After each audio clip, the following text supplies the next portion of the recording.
un cuerpo llamado iglesia. Te rogamos, Señor, nuevamente tu bendición en el nombre de nuestro Señor Jesús. Amén.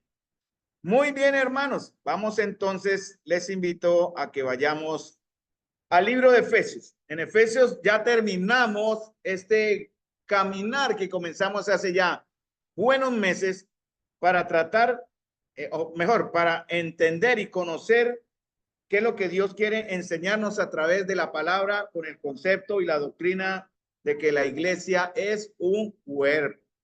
Y terminamos en Efesios porque Efesios ya cierra. Pablo comenzó en Efesios capítulo 3 a declarar un misterio.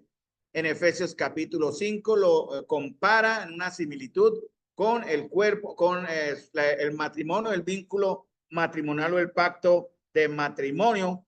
Esposos o como dice en Efesios capítulo 5, maridos, amad a vuestras mujeres como Cristo amó a la iglesia y se entregó a sí mismo por ella. Y por eso comenzamos nuestro caminar desde Génesis, pasamos a través de Génesis y llegamos al Nuevo Testamento y comenzamos con Mateo, pasamos por Mateo, por Romanos, por Primera de Corintios, por Colosenses, viendo todo el concepto de lo que significa ser un cuerpo. En el Nuevo Testamento, mis amados hermanos, cuando la Biblia habla del término, ustedes leen el término cuerpo, si lo leen correctamente en su contexto, les va a decir si se refiere a un cuerpo humano, obviamente al cuerpo que nos caracteriza como seres creados, o un cuerpo espiritual. Bueno, el contexto lo dice. Pablo ahora va a aplicar con algunas enseñanzas o algunas similitudes entre el cuerpo humano y la iglesia como un cuerpo. Este texto de Efesios lo estamos viendo también en Caballeros, solo que en Caballeros estamos enfocados en los dones. Y aquí los jueves estamos enfocados ahora en llegar a entender que somos un cuerpo. Vamos a llegar hasta Efesios capítulo 4, 11 al 16. Ahí es donde vamos a terminar antes de retomar nuevamente nuestros estudios en el libro de Marcos, el Evangelio de Marcos.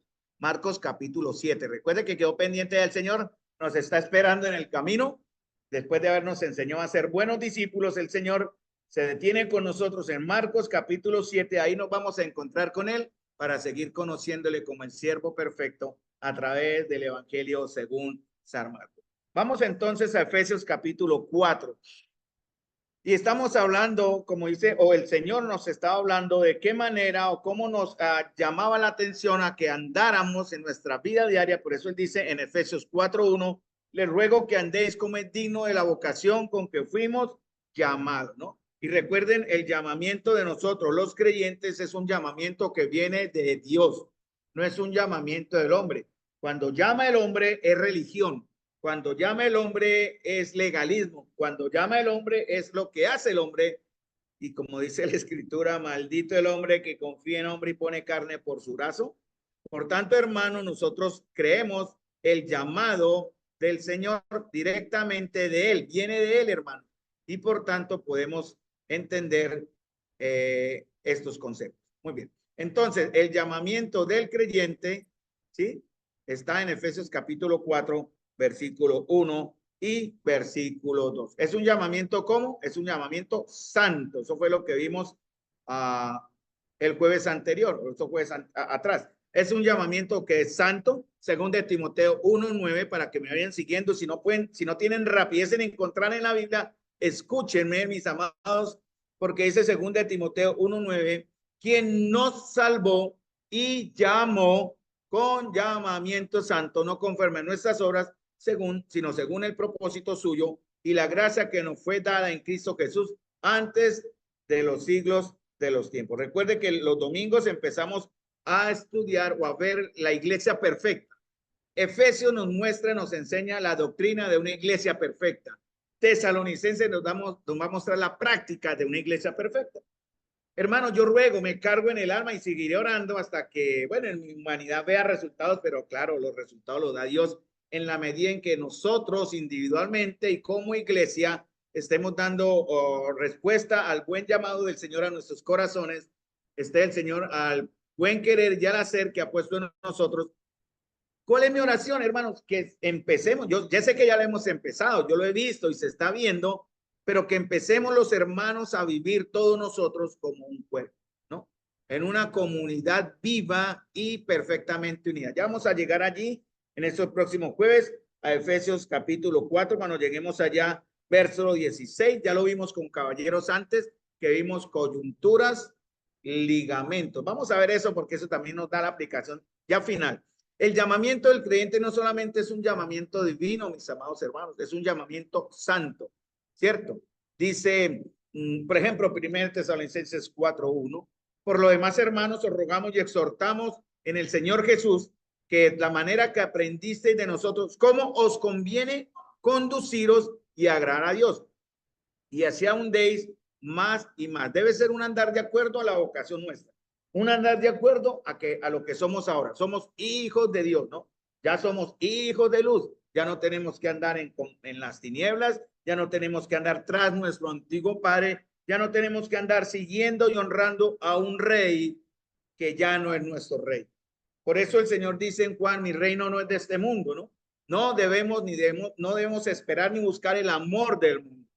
Cualquiera de aquellos que se llaman hijos de Dios y ama el mundo, yo voy a decirme un poquito drástico acá, pero es mi punto de vista muy personal, traidores a la causa de Cristo, hermanos, porque Cristo murió, sufrió en agonía, recibiendo la ira divina por nuestros pecados para traernos justificación, redención y propiciación. ¿Y eso qué significa, hermanos? Como dice en 1 Corintios 6:10, por precio hemos sido comprados. Glorificad pues a Dios en vuestros cuerpos y en vuestro espíritu.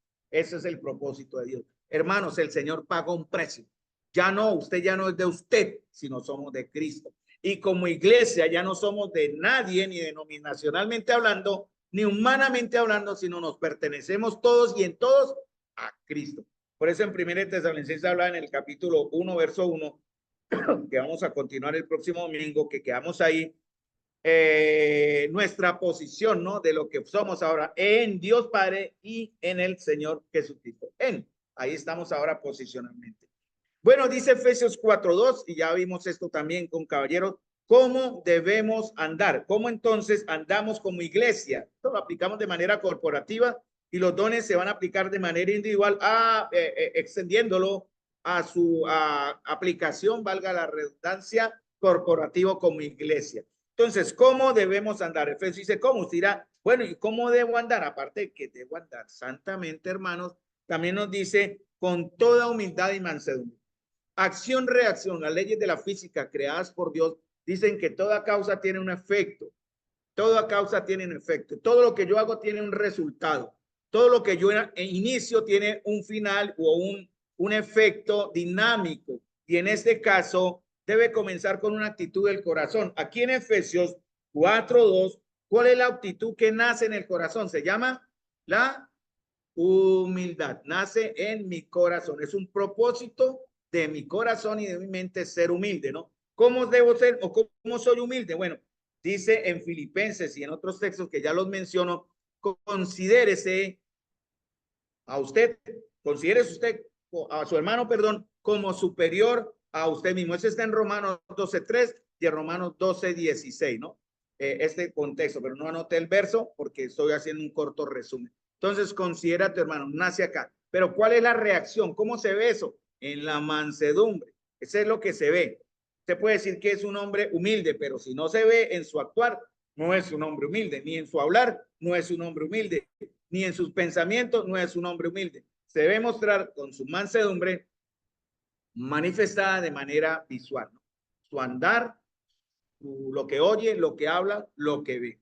Y aquí dice una manera práctica que tiene que ver con el cuerpo. Dice, soportándoos con paciencia los unos a los otros en amor. En Romanos 12:3 hablamos de esta cuestión de la paz, pero no lo voy a hablar ahora porque nos extenderíamos. Ya lo hablamos con los caballeros y lo hablamos con ustedes el domingo pasado. Si es posible, dice el Señor, estad en paz los unos con los otros. Si es posible, pero si no es posible, ejerzamos la paciencia, soportándonos con paciencia, como dice, en amor. Porque hay un vínculo, hermano. Por ejemplo, vamos a entrar al verso 3, que es lo que tiene que ver hoy.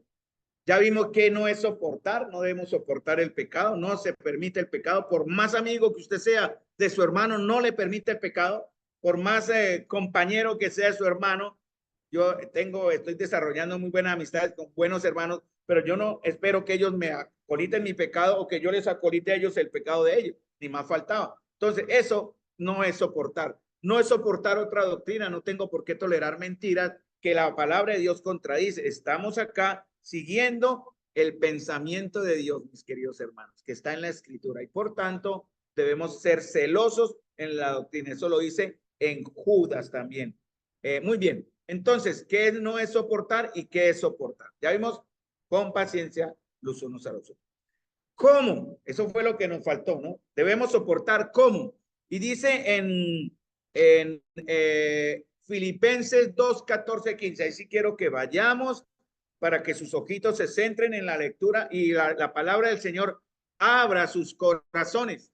Filipenses 2, 14, 15, dice el Señor, haced todo sin murmuraciones y contiendas. O sea, ¿cómo debemos mostrar humildad, mansedumbre, soportando con paciencia a los unos a los otros? Dice acá, háganlo todo, perdón, sin murmuraciones, ¿cierto? Y contiendas. ¿Para qué? Porque hay una razón, de acuerdo al llamado, que hay un efecto, dice, para que seáis como irreprensibles.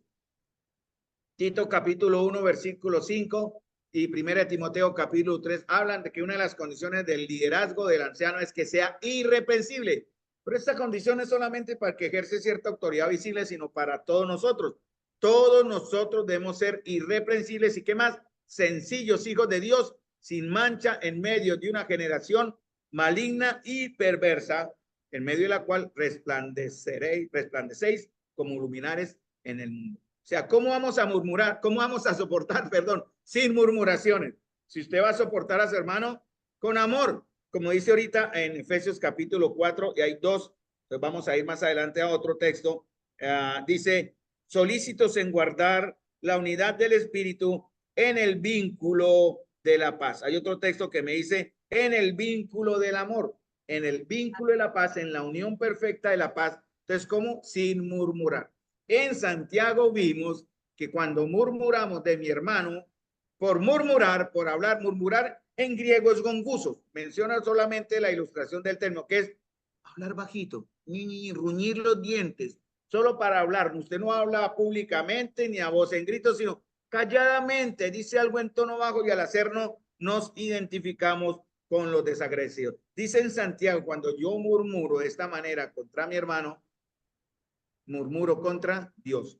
Y al murmurar contra, ¿por qué? Porque mi hermano está hecho y somos hechos a la imagen de Dios, ¿cierto? No hay que murmurar, hay que, si hay pecado, no murmure el pecado de su hermano, vaya directamente a él y confróntelo para su restauración y sanidad. La murmuración contra el hermano se compara con la falta de paciencia.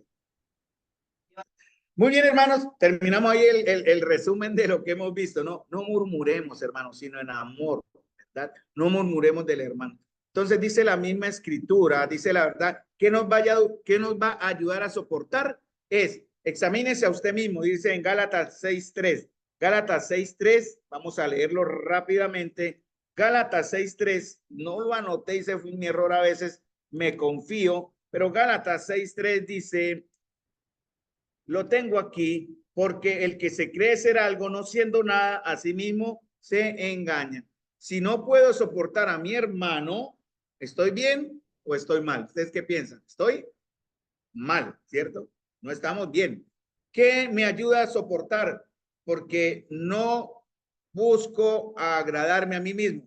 No por contienda, sino estimando a mi hermano, no buscando agradarme a mí mismo, no por conseguir armar dos equipos en la iglesia, ¿no? En la iglesia no debe haber partidismos, en la iglesia no debe haber equipos. La iglesia de los Corintios, Pablo lo entristecía mucho ver que ellos se peleaban. Unos decían yo soy de Pablo, otro decía yo soy de Apolos, otro decía soy de tal o cual. Bueno, y eso el ego obviamente de la persona involucrada se sube, ¿no? Bueno, yo tengo mis simpatizantes en la iglesia. Hermano, no debe ser así.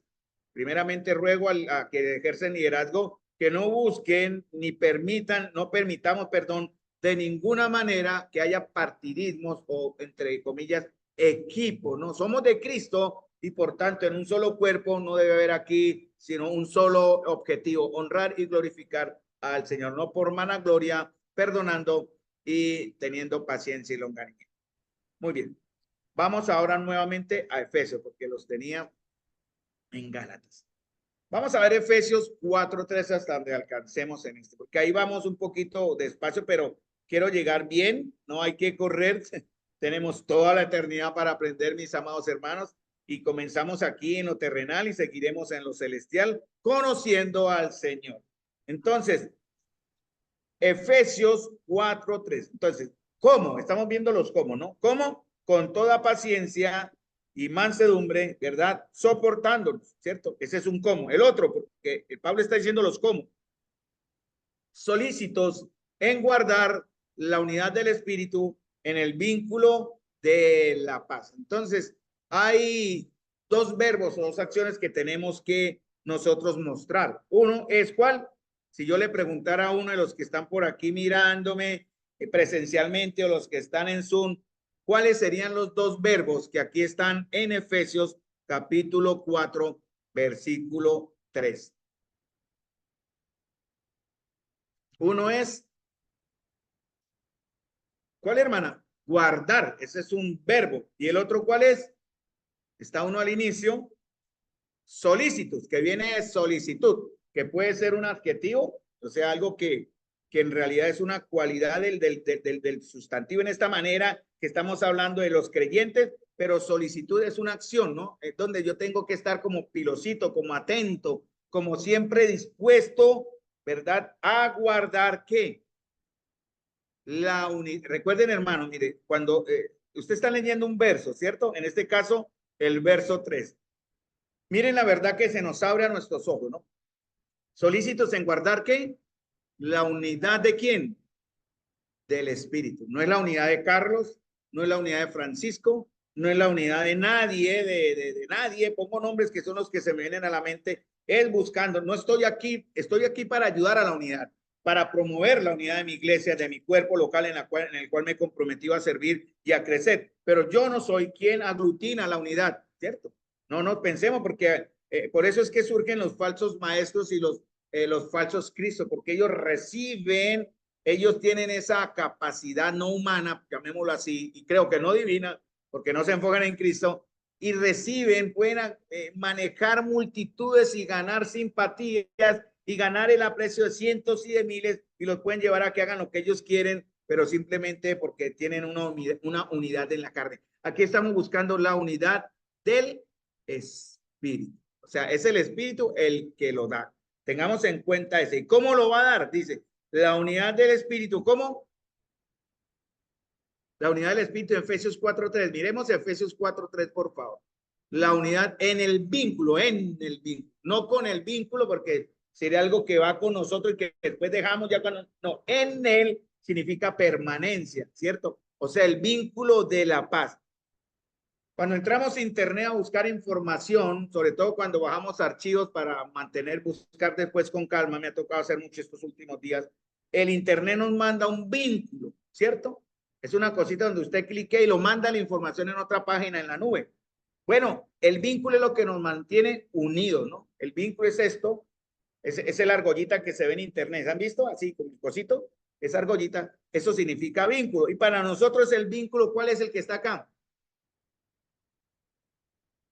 De la paz. ¿De dónde viene la paz, hermano? En cuando sea posible, está en paz los unos con los otros. Dijimos, no. Pero esa paz nace de dónde? Yo puedo generar paz en mi corazón de la manera humana, pero la verdadera paz viene de dónde? Del Espíritu. ¿Cuál es el fruto del Espíritu? Ya lo sabemos, ¿cierto? Lo repetimos. Amor, vínculo del amor. Bueno, ya lo veremos. Gozo, paz. O sea, la paz, no felicidad, la paz que viene de Dios. Eso también va con Filipenses, va con Romanos, pero esto de la paz es algo que que viene del Señor. Guardar, ¿qué significa? Dice solícitos en guardar. La palabra guardar es échele ojo. Así, póngale el ojo encima y no se lo quite. Eso es guardar. Cuando vamos al centro, ¿usted qué hace? Usted va con su cadena de oro acá, ¿cierto? Por fuera, su reloj el Smart, bueno, el que usan ahorita muy de moda, que quiero comprarme uno porque le vi a María Paula uno, un smartwatch de eso. Y usted va con su reloj así, ¿cierto? Usted hace eso en el centro, no, usted lo guarda, ¿no? Usted lo guarda y si su cadenita la guarda y el celular se lo omite bien y la carterita delante y usted está con el ojo encima. Usted no se puede descuidar porque en algunas zonas de Bucaramanga a usted lo roban y usted ni se da cuenta. ¿Por qué? Porque no está solícito en guardar. Por eso dice el apóstol que muchos falsos han entrado encubiertamente. La iglesia del Señor ha sido diseñada para también tener unos cuidadores, unos celadores, llamémoslo así, por usar un término, unos sobrevedores, se llaman ancianos. No son los mismos pastores, eso ya lo veremos en Efesios 4:11. Pero los ancianos se llaman los supervisores, son los que están viendo, los que estamos mirando, que la doctrina se cumpla y que la iglesia siga el mandamiento de Dios, no para imponer. El anciano no impone, el anciano no está sino para enseñar y guiar, ¿no? Dedicarse a lo que le toca. Hechos capítulo 6. ¿Cuál es el propósito del verdadero anciano?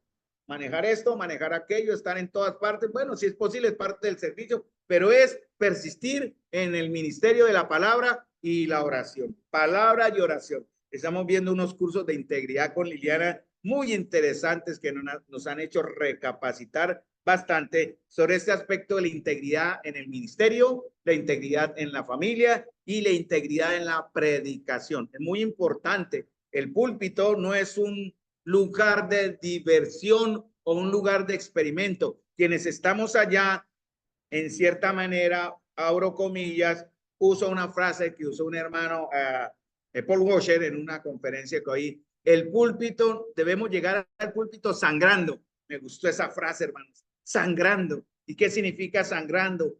Días y horas y momentos, bien con buen tiempo, haber reclamado al Señor para que su palabra expuesta en este púlpito llegue al corazón poderosamente, al corazón del pueblo que escucha para salvación, para los que ya creen y para los que van a creer por cuanto estarán con nosotros escuchando el evangelio, hermano. Hay que sangrar en los ministerios que tenemos, hermanos, hay que sangrar en los trabajos que el Señor nos ha dado, en las operaciones que el Señor va a permitir mostrar, hay que sangrar en el uso de nuestros dones, hermanos. De verdad, no es un juego, es algo valioso que el Señor nos ha entregado y por el cual debemos estar siempre atentos. Entonces, guardar es mantener el ojo, vigilar. Judas 1:21 dice, ¿qué es lo que debemos guardar? Interesante, mire, vamos a Judas, dije 1:21, pero Judas tiene un capítulo. Judas 21. Judas 1:21 tiene un capítulo. Judas 21. El que lo encuentre, ya lo encontré, les gané, hermanos. Judas 21 dice, conservaos en el amor de Dios, esperando la misericordia de nuestro Señor Jesucristo para vida eterna. ¿Dónde está el término teros o guardar? ¿En dónde está en ese verso, en el verso 21, el de estar vigilantes? A ver si me ayudan. Judas 21. Conservados en el amor de Dios, esperando la misericordia de nuestro Señor Jesucristo para vida eterna. ¿Dónde está la palabra teros? Muy bien, en conservados. Conservados sobre. ¿En qué? ¿En qué debemos poner el ojo? ¿En qué? En el vínculo del amor, o sea, en el amor de Dios. Eso es lo que nos debe motivar, hermano. Colosenses 3:14 habla del otro vínculo. Colosenses 3:14 dice, creo que es el correcto, y sobre todos, y sobre todas esas cosas, vestidos de amor, que es el que vínculo perfecto. Entonces, los dos vínculos que el Señor me está, ¿cuáles son? Amor y paz. Ahora, en el fruto del Espíritu, ¿dónde comienza? ¿Cuál es el primer vínculo? Aquí empezamos por uno más adelante, pero ¿cuál es el primero? En el fruto del Espíritu, ¿qué es el vínculo? Amor. Cuando usted ama, trae gozo. Y cuando usted tiene gozo, el resultado es la paz. Y eso afecta a la totalidad del cuerpo como una unidad perfecta. Amor, gozo, paz, paciencia, bondad, fe, mansedumbre y dominio propio. Todo eso, hermanos, aunque es de aplicación personal, también tiene que ver cómo lo vivimos siendo una iglesia. También la unidad del Espíritu lo vemos en Efesios capítulo 4, versículo 3, que acabamos de ver, pero vemos otra unidad en Efesios 4:13. Ahí más adelantico, pasen la hoja, y en Efesios 4:13 dice hasta que todos lleguemos a ¿qué? A la unidad de ¿qué? ¿Cuál es la unidad de la fe? Ya tenemos la fe. ¿Cuál fe habla aquí? La fe se manifiesta de varias formas. Pues si les hago la pregunta, nos alargamos, les voy a ayudar. La fe es una sola fe, pero se aplica en varios aspectos. La fe que salva es la fe que habla aquí el apóstol Pablo en Efesios 4:13. La fe que salva. No, no tiene que ver con la fe que salva. Él está hablando ya a salvo de Efesios, capítulo 1 lo menciona. Entonces, la fe que otros ven tiene que ver con la fe que está en Efesios 4:13. Es posible, ¿no? La unidad de la fe se ve, ¿no? Y otros lo van a ver. Pero la unidad de la fe que está aquí tiene que ver con la siguiente palabra que está en el verso 13. La unidad de la fe y del conocimiento del Hijo de Dios. ¿Cuál es la otra unidad de fe que tenemos que ver? O tenemos que aprender la unidad en la fe. ¿Cuál es la fe? La doctrina. Esta es la fe. El apóstol Pablo al año, hermanos. Miren, a mí me generó una vergüenza, honestamente, hermano. No sé cómo se mueven en otras asambleas, la obra del Señor es independiente. Y a mí me dio pena, hermano, personal primeramente, pero también por la totalidad de la iglesia, no individualmente a ninguno en particular, sino por toda la comunión de la iglesia, cuando llevamos años y hemos crecido, hermanos, hemos visto frutos aquí, algunos han partido, otros se han quedado, pero al año, hermanos, la iglesia de los Tesalonicenses estaba dando fruto, al año. Y al año larguito, allá enviaba misioneros. Y al año larguito, la iglesia ya compartía, era una iglesia pobre, Macedonia, Acaya y Tesalónica, era una iglesia más o menos sencilla, pero ellos mandaban ofrendas a otros hermanos, siendo humildes. Esto tiene que ver con la unidad de la fe que ellos estaban entonces manifestando, ¿cierto? Juan 17:23 no habla de otra unidad y hemos visto la oración de Cristo, ¿no? Para que, bueno, leámoslo en Juan capítulo 17, versículo 23, porque no lo anoté. Pero Juan 17 es la oración de Cristo, ¿no? Y él habla de una unidad que ya tenemos, ¿cierto? Juan 17:23. Me enredé aquí, pero llegué. Juan 17:23 dice el Señor, yo en ellos y tú en mí, para que sean perfectos en unidad. Colosenses 2 habla de que nosotros estamos completos en Cristo. Amén. Lo vimos eso, ¿no? Eso muestra, eso es parte de la plenitud de Dios. Y Juan capítulo 17, versículo 3, ¿cómo representaríamos este verso acá? Tiene que ver con Juan 10:28 y con algo que vimos en Tesalonicenses también. Dice, yo en ellos, o sea, Cristo, voy a usar el lapicero como si fuéramos el Señor, perdón. Mírenme acá. Yo en ellos, Cristo, en ellos, ¿cierto? Yo en ellos, tú en mí, para que seamos perfectos en una unidad. Más o menos la representación. Cristo en nosotros y también, como dice Juan, alrededor de nosotros, con la mano del Padre. Hermanos, qué más seguridad. Yo digo que el que traicione el camino de Cristo, no entendiendo esta verdad, es digno de tristeza, hermanos. Como dice, ha menospreciado la sangre de Cristo, ha tomado en poco el sacrificio del Señor. No entender esta perfecta unidad. Cristo en mí, eso lo dice en Colosenses, presentar perfecto en Cristo a todo hombre. Cristo en mí, yo en Cristo, nosotros en el Padre. Hermanos, qué perfecta y maravillosa unidad. Vínculo de la paz y el vínculo del amor. Vamos a parar ahí porque tiene que ver con algo que vamos a ver el próximo jueves. Paro acá para poderlo darlo completo el próximo jueves, porque si sigo, hermanos, no me paro. De verdad, les digo, esto es tan atrapador, entrar y conocer y no, hermanos, ver la maravillosa gracia de Dios, ver la maravillosa obra de Dios en nosotros, ver a través de esto la perfecta voluntad del Señor en su anticipado conocimiento para la iglesia. Recuerden lo que estamos viendo en Tesalonicenses. La iglesia es especial para el Señor. Él tiene propósitos para la iglesia específicos. Hermanos, Espero en el Señor que sus corazones sean abiertos y el corazón de los corazones de los líderes, de los que somos, ejercemos un liderazgo permanente o no permanente, de acuerdo a las circunstancias en el hogar o en la iglesia. Hermanos, estamos llamados a promover por esto. Yo animo a los líderes, a los que ejercen liderazgo, hermanos, estén atentos porque el Señor va a exigir cuentas por esto que estamos aprendiendo. Ya dejemos atrás como el conformismo, o dejemos atrás, hermanos, como la falta de interés por el pueblo, sino que busquemos promover en el Espíritu, en una oración perfecta, una oración siempre profunda para que el Señor nos ayude en eso, a mostrar en un liderazgo no perfecto, pero por lo menos acercándose a esa irreprensibilidad que el Señor pide y espera de nosotros, a que estemos moviendo por el Espíritu la unidad en la iglesia. Bien, esto es el trabajo de liderazgo, pero no es el trabajo solo de liderazgo, es trabajo de todos nosotros. Porque lo que vamos a ver el próximo jueves tiene que ver con Colosenses 2:19. Me voy a adelantar un poquitico porque vínculo en la concordancia.